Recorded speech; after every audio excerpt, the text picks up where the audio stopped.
Hi, I'm the Reverend Chris Barber, and I wanted to share with you today some of the research that I have from my work looking into New Church or Swedenborgian perspectives on Black slavery. And these are from the 1800s, really looking at pre-Civil War perspectives, just to get a sense of how people were thinking about these topics. Now, the reason I want to share this now is because yesterday someone was asking about how it is that good people, religious people, can believe in things that are reprehensible, follow people who do things that just don't quite fit with the what would seem to be the obvious tenets of a religion.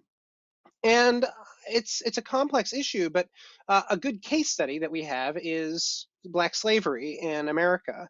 So I want to share with you some modern lessons that I've drawn from that with a little bit of application. Now, this is a shortened version of this presentation, which I prepared a few years ago in conjunction with my paper, 200 Years and 100 Miles, which was about New Church perspectives on slavery, specifically the pro-slavery beliefs and arguments. And so just a quick overview of what we're looking at here.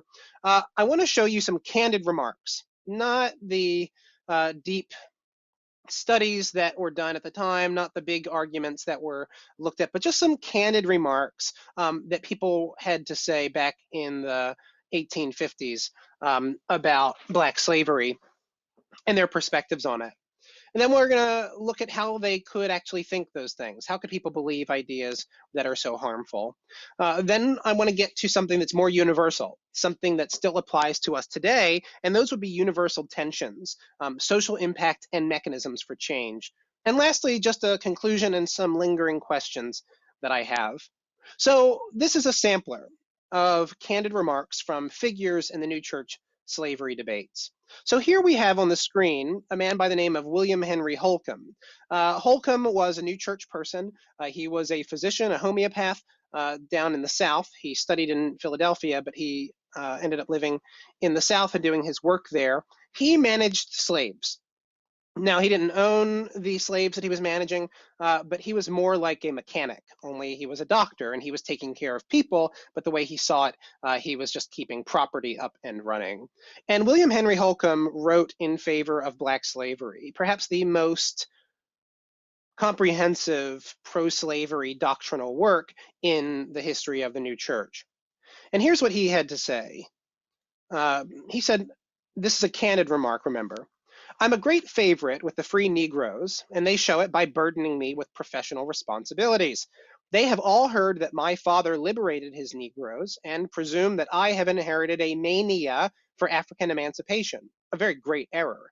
For I think that cuffy juniors and seniors, well dressed, well fed, hoe in hand in a cotton field with a driver behind them, make one of the prettiest pictures of civil and social life. William Henry Holcomb, 1855, wrote that.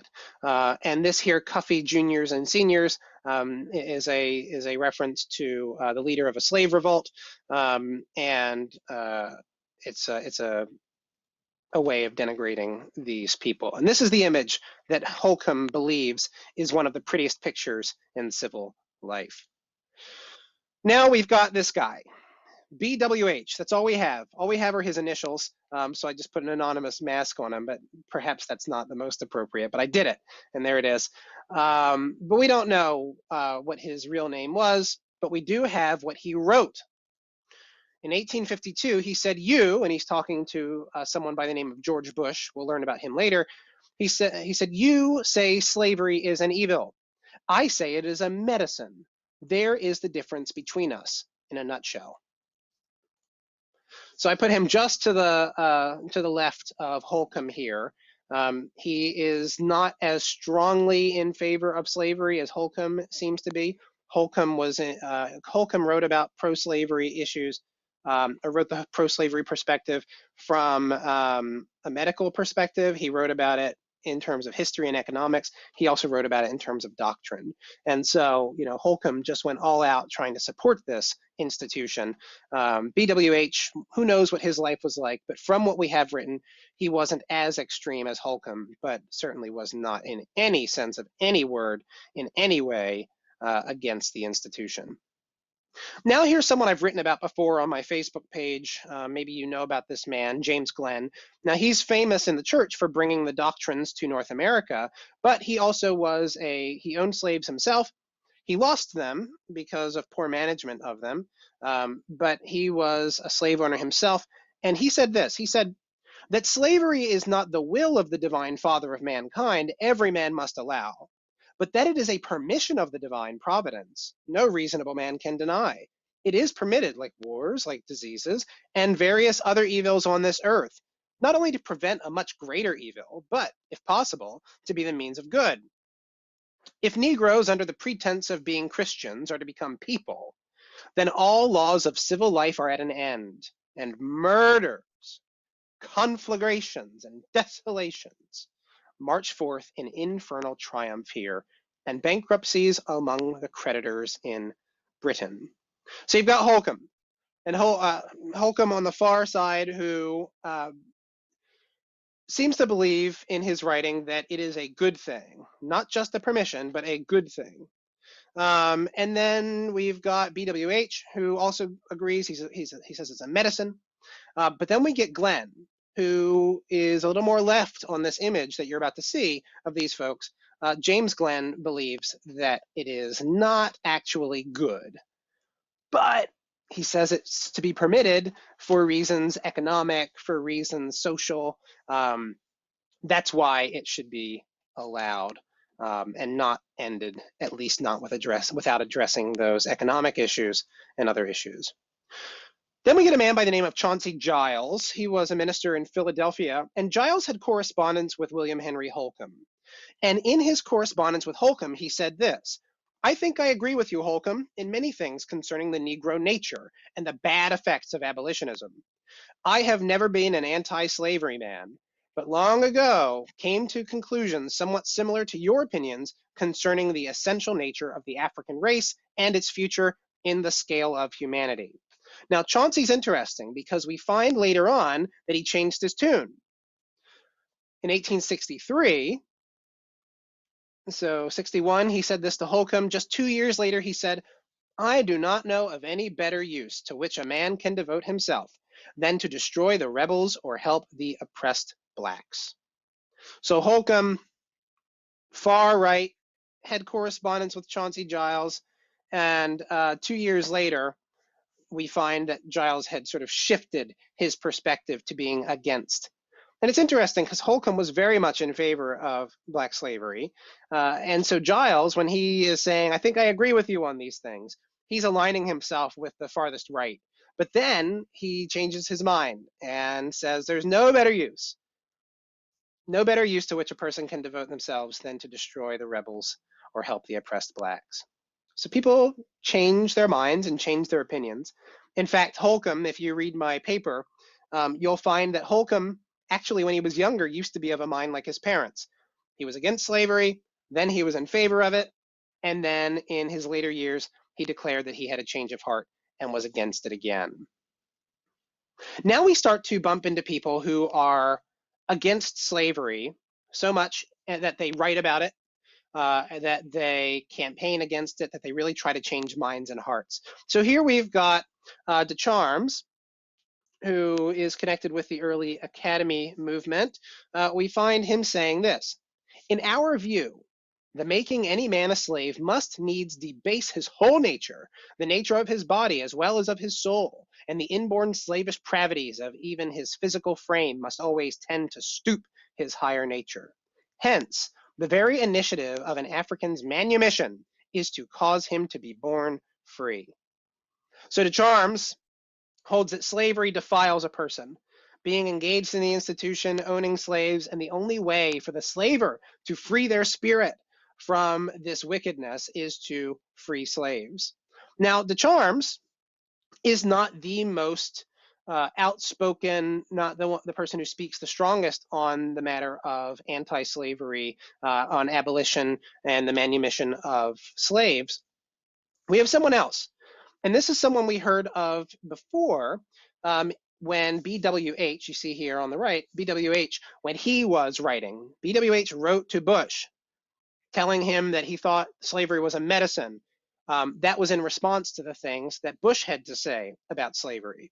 Here's George Bush. He is connected with President George Bush, I think some great uncle or something like that. He is the first of the George Bushes in that family, is my understanding. He says, "For ourselves, we are free to say that we regard the system of slavery as it exists in the Southern states as an evil of such magnitude as imperatively to appeal for a remedy to the consciences of all concerned in any way in its support and perpetuation." Now, you can't tell from what I've presented here in terms of just this remark, we can't quite tell that how much stronger than DeCharms he is. DeCharms, in his presentation of the ending of slavery, he leaves some allowances there, that people who are in favor of slavery, maybe it's an evil that they're perpetuating, but maybe it's not necessarily a sin for them as people who are slavers if they don't know any better. And there are some doctrinal analogs for that kind of thinking, and you can see it in my paper if you read that.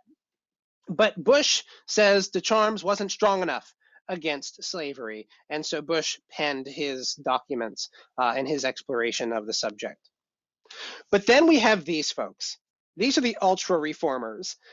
These are the people who are so against slavery that people like Bush and people like DeCharms seem weak. They think that there's too much pandering, that there's too much niceness, that they're being too kind and too gentle when it comes to talking to people in favor of slavery. They think that there is another degree of intensity that everyone needs to have if they are to end slavery and really put it to rest. So you can see here they have destroyed some folks. Goodbye to Holcomb. Goodbye to Giles. Chopped them right in half. And he's worked to uplift. This here ultra reformer has worked to lift up the people who are very much against slavery. So here are the words of an ultra reformer. We don't have their name. They're just an anonymous correspondent. They say, "You, Bush, will not call me ultra when I say that I am an abolitionist, and for speedy abolition. I care not what caste, creed, or color slavery may assume. I am for its total abolition. Whether it is personal or political, mental or intellectual or spiritual, I am for its immediate abolition. I enter into no compromise with slavery. I am for justice in the name of humanity and according to the law of the living God." Anonymous correspondent. "You will not call me ultra," he says. "I call him ultra." He was much less apologetic, much less interested in meeting slavers where they were. He thinks that this just needs to end. And then another ultra reformer that I wanted to share with you. It's a longer little quote, but I think it's so wonderful. "With most new churchmen, I am pained to say it, to rob cradles, to lacerate the shrinking flesh of women, to rend asunder the tenderest ties known to humanity is perfectly innocent business, and by no means evils to be forsaken. But you may ask, what new churchmen practice these things? I answer, all of them who cast their votes in such a way as to promote the extension and perpetuity of the institution, which is very peculiar in involving these evils and cruelties, and all others that are nameable or conceivable. I make this assertion on the sound principle that what we do by others, we do ourselves." 1853. And you can see maybe why I put this person as being even further right or further left, further on the extreme on the screen here than our last correspondent. Because this person is saying that even to support people who support slavery is to perpetuate that evil in the world. That the stain of slavery moves through legislation and then stains the life and spirit of people who vote for legislation and legislators who would support it and uphold it.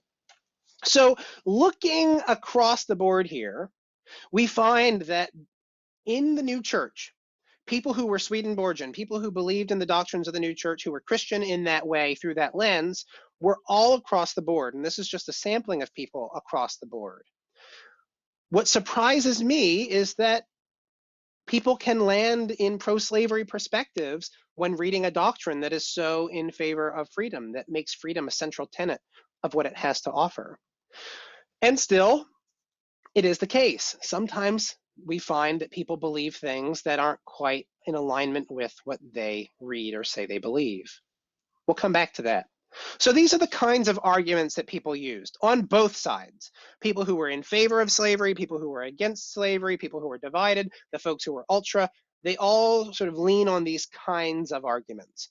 They lean on personal experience.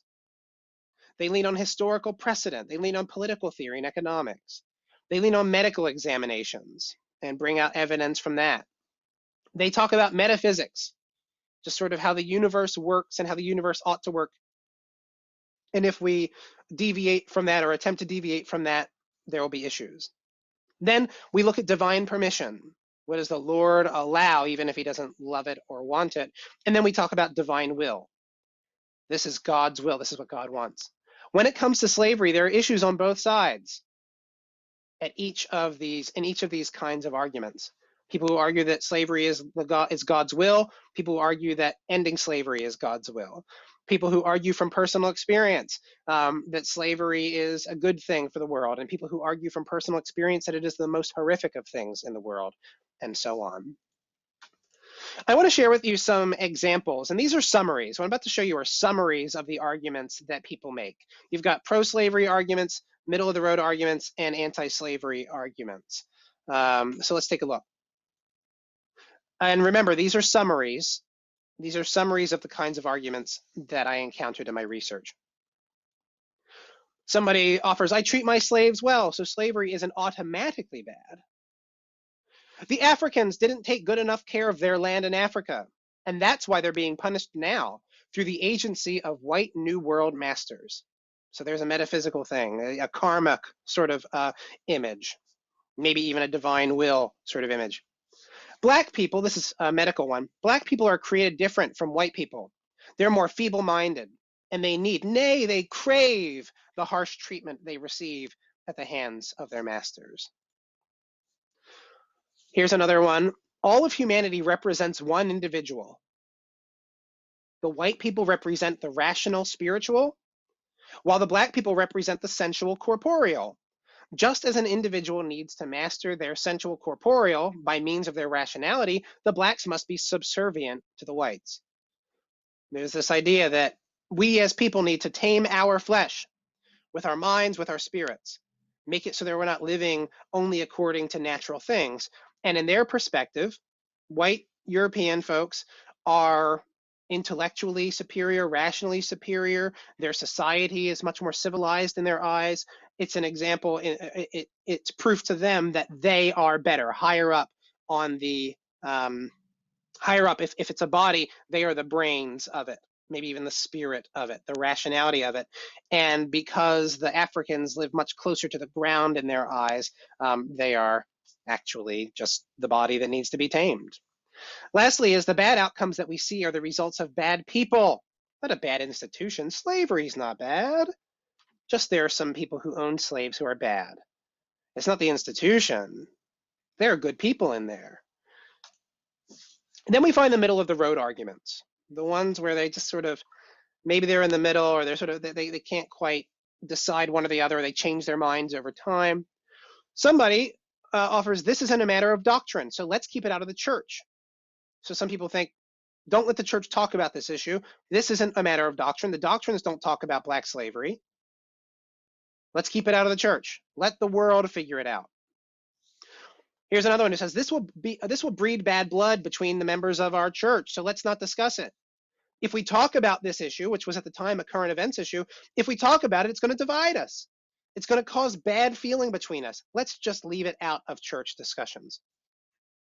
Some said maybe it's an evil institution, but it's not a sin for practitioners who don't know of its evils. So I mentioned this one earlier. That was a de Charmes argument. Maybe it's an evil institution, but it's not a sin for people who don't know that it's evil. So tread lightly.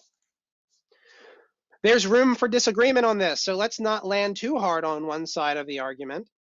I can see rationality for both sides, or rationale for both sides. I can see why someone would think it's good. I can see why someone could think it's bad. Let's slow down.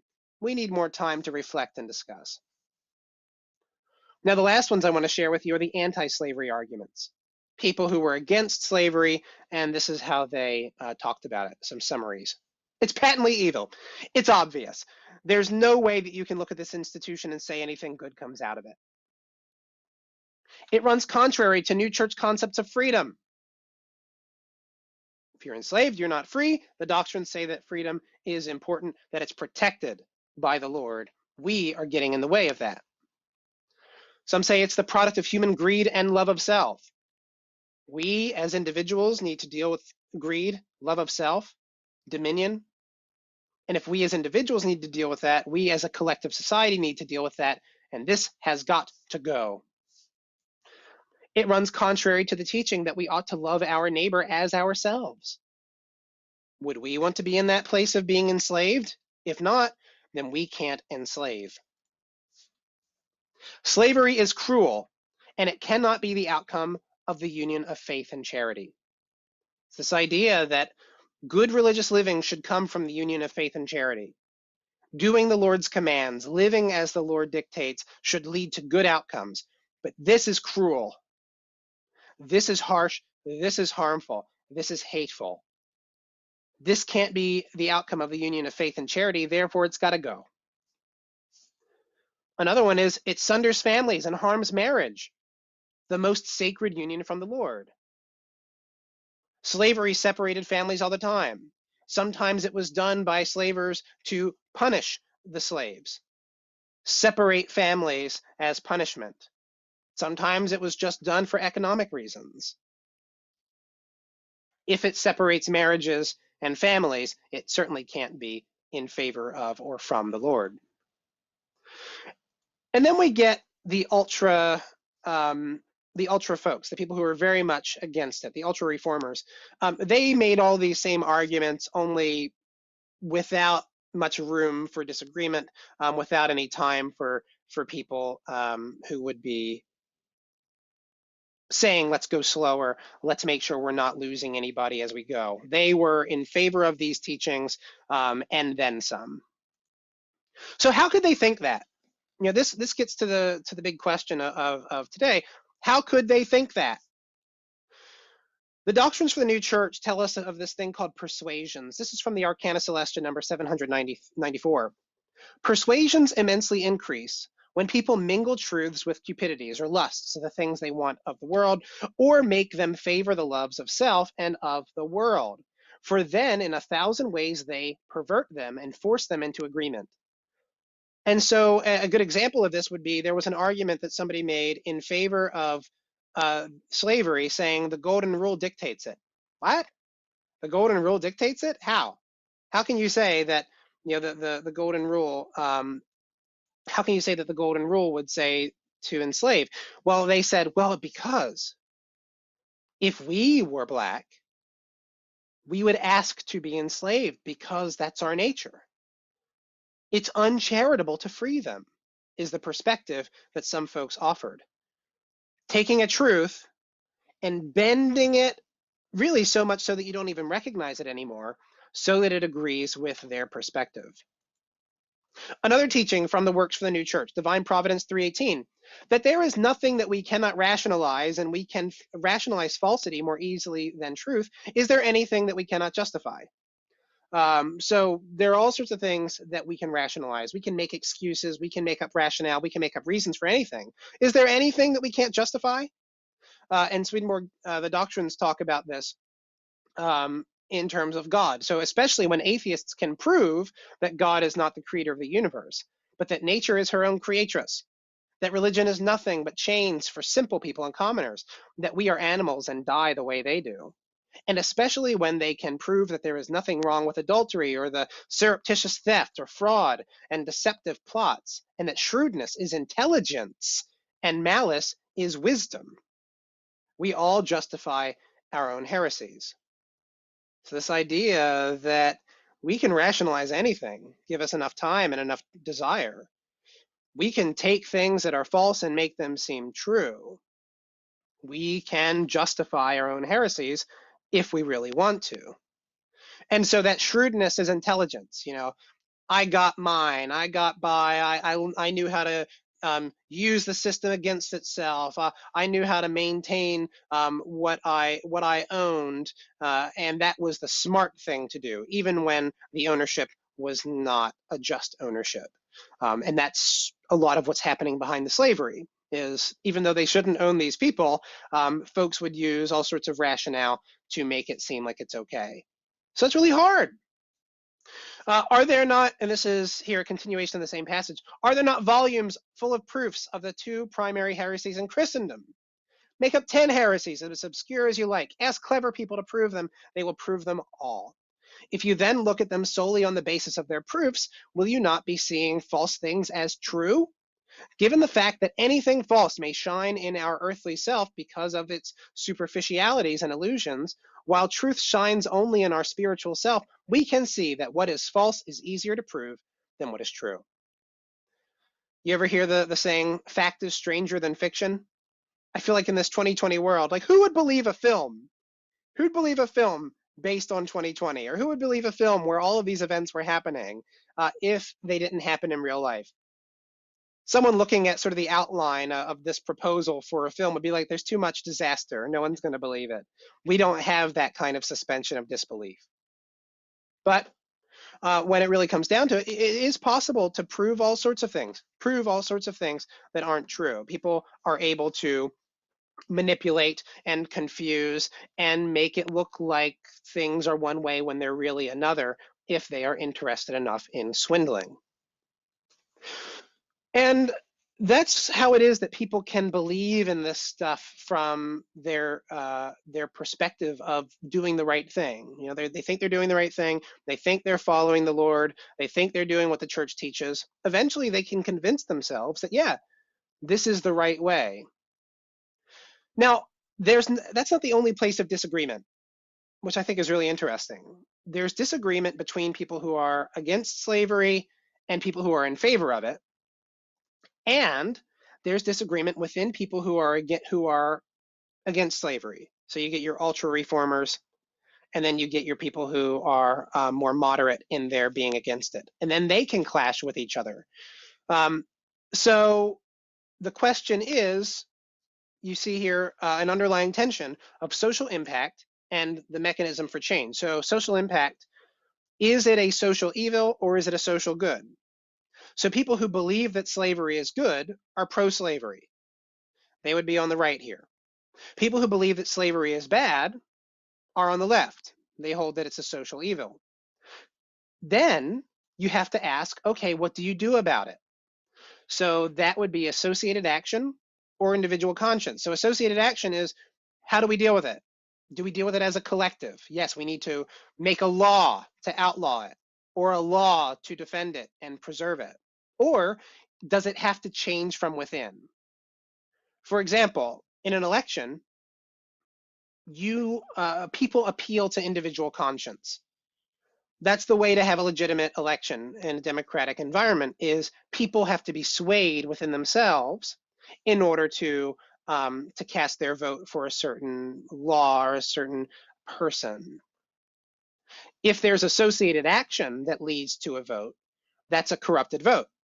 That's a swindled vote. That's a coerced vote. That can only happen from within. But when it comes to perspectives and actions, that can be something in another area where it is the law that governs it. That can have to do with taxes. It's the law that we pay our taxes. Who cares about your individual conscience? It's the law that you have to pay taxes. And that is for, in some people's eyes, a social good. For some people, that is a good thing. For other people, they see taxation as theft, and they think it's a bad thing. So let's take a look at the slavery issue and where people fall in this. So you get the ultra reformers. They believe that slavery is a social evil. They're all the way on the left. And they also believe that it should be addressed by associated action. They're not interested in appealing to individual conscience. They want to get the power. They want to put it to bed. They want to say, we're moving forward. I don't care what you think. You will be set aside if you don't believe that this is an evil. Then you get people like George Bush. who believed that it was a social evil, but was much more about appealing to individual conscience. Even more so was Richard de Charmes, who believed that individuals needed to be changed in order for this institution to be brought to an end. Chauncey Giles, in the end, believed that it was a social evil. He was in alignment with Holcomb. Sorry, he was in alignment with Holcomb at a certain point. But then his idea was there was no better way for a person to use their time than to put slavery to an end. So he believed in associated action and eventually believed that it was evil. But I put him in the middle here because he was of a divided mind for a spell. Glenn also was in agreement that it should be addressed by associated action, but he thought that it should be preserved by associated action. And we see that in the way that he talks about economics. We see that in the way that he talks about laws. Then we get BWH. Who knows who he is? But the way that he talks about it as being a social good. It's a medicine. It's something that's good for society. But he doesn't actually address it in the same way as Glenn does, as something to be held up with laws. It seems that in his dialogue, in his longer letter with Bush, that it is to be addressed by individual conscience. And then we get Holcomb, who believes that it is a social good, and he believes that associated action, he's in favor of secession, he's in favor of the Confederacy and the way that they're upholding it. He believes that not only is it a social good, but it is a medical good. It's good for the Black folks to be enslaved. He believes that it's good for economics. He believes that it's good for God. And if it's good for God, then it's good for all of us, and he believes that it is closer to associated action. The doctrines for the new church call the differences on this kind of spectrum here, this kind of compass here, as a difference in variety and diversity. Variety is a difference that is within a general agreement about something. So, for example, you have folks who believe that slavery is evil, but they are of a different mind about how to address it. And so those folks are in variety with each other, but they're not at odds with each other when it comes to what the outcome should be. Diversity is when you have a difference in terms of how outcomes should be. So some people believe that it is evil, other people believe that it is good. They are at odds with each other, and so that marks a diversity.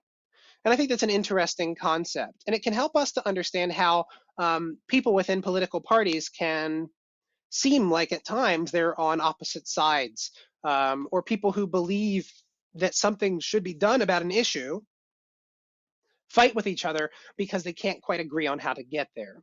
If folks can remember when they're doing their work to make social change, whether they are in variety with people or in diversity with people, that can make it actually much better, I think, for people moving forward. So these are some lingering questions that I have. First is, who else was having these conversations at the time? I haven't found everything that New Church people had to say about slavery when I did this research. In fact, since then, I have learned about some other folks who acted to end slavery, or they got in the way of the Fugitive Slave Act, actually, is what it was. But when it came down to it, they really didn't like Black people. What do you do with those folks? Also, I wonder, what are we missing or ignoring or neglecting today? So what things are we doing today, not addressing today, perspectives are we having today that are going to cause a similar presentation to what I just offered here, or a similar paper to what I wrote a few years ago? What is it that we're missing today that's going to cause someone to write a presentation about us 200 years from now? How did the new church deal with other social tensions, especially racial? What can we do internationally with this kind of study? I don't know what issues are going on in other nations that maybe new church people are divided on. I'm very much aware of American issues and new church perspectives on those, but who knows what someone will look back on and say, wow, I can't believe they thought that. And lastly, thinking about the social good, social impact versus the mechanism for change, that compass we just looked at, what other universal tensions show up in all of our various divisive issues? I don't know, but these are ones that um, this is something that I wonder about, because if we can have a better sense of the universal tensions that show up or the underlying principles like persuasion, maybe that can make it so that we can parse out our disagreements a little bit more. And if we can parse them out a little bit more, then we can move to a place of resolution, even if not necessarily a place of full agreement. So these are things that I am really glad to have been able to share, just as we are looking at a tumultuous world with a lot of questions about how can they think that? How can they say that? How can they believe that? Well, a good thing that we have is history. We can look at this case study of new church perspectives on slavery and see that, yep, people can be flawed. People can get lost in their own desires. People can get lost in their own perspectives and biases. People can get lost just in the realities of the world. The economics of it were a problem for folks. Yep, maybe slavery needs to end, but the economics are prohibitive. Um, I hope that this was valuable for you. I'm interested in this subject, and I am very interested in what presentations are going to happen in 200 years on how we dealt with 2020. I hope you're well, folks. Take care.